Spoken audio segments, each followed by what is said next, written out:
Hello guys, magandang hapon. Araw ng Martes, petsa 17, 2024, ngayong September. Napakabilis ang araw po ngayon dahil bare months na po, baliktad na po siya. Maiksi na lang po yung araw, napakahaba sa gabi. Ganun po yun kapag pumasok ng bare months. Ramdam na ramdam ang papalapit na Kapaskuhan. Kaya mga papasok sa trabaho, naging masipag na. Kasi napakalapit ng tumataginting na bonus.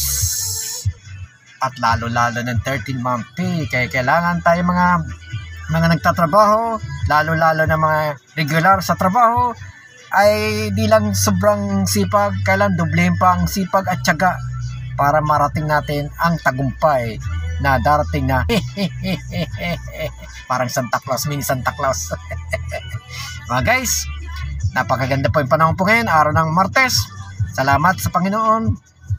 Hindi tayo napuruhan dito ng bagyong Hiner, kahit napakay ng bagyong Hiner. Salamat din na yung bagyo niya napakay na lang at hindi siya nang tiyatawag na yung persa niya ng bagyo na napakalakas na kahit papaano hindi siya maulan yung bagyo. Di katulad kay bagyong Karina, talagang naghatak siya ng habagat, talagang nagpaulan siya, nagpabaha dito sa Luzon. Ngayon, nagpapasalamat po tayo sa Panginoon Diyos. Hindi tayo tiyatawag na nagkaproblema po. At paano ginagabayan tayo ng Panginoon, basta manalig lang tayo sa Panginoon Diyos, na ang Panginoon Diyos, ang Panginoon, ang lumikha sa atin, ay siya lang ang may kapangyarihan sa buong universe po. Hindi lang po yun ang buong pangkalahatan. Yan mga guys. Ito po, may pag-uusapan tayo tungkol sa ating pamilya. Kung tayo ba'y mahal ba natin ang ating mga asawa? O mahal lang natin sila kapag nandun lang tayo sa kanila sa bahay at sa ating mapagkwentuhan tayo ito. Yan. Ganon.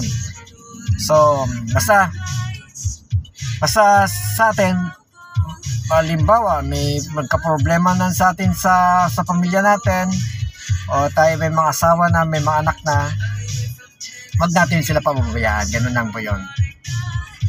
Kasi may iba dyan, hindi tapat sa kanilang asawa, pagdating sa labas,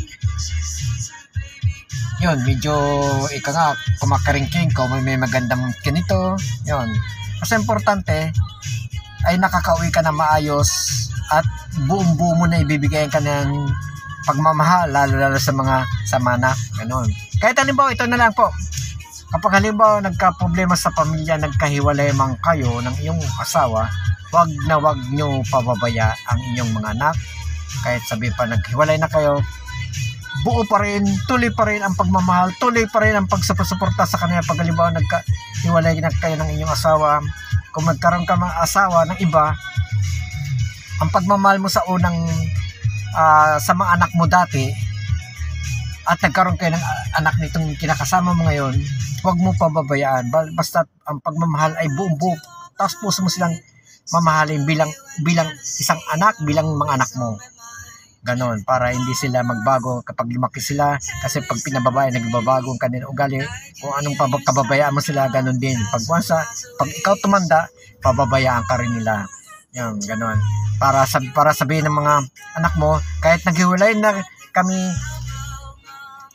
naghiwalay na sila ni mama, papa, yung aming magulang, di kami pinabayaan hanggang sa paglaki namin. Yun, mga guys. Yan, ganon po.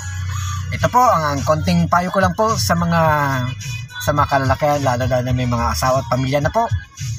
Yun ang aking advice. Sana namin sa inyong puso't isipan kung paano magkaroon ng pamilya at pagmamahal.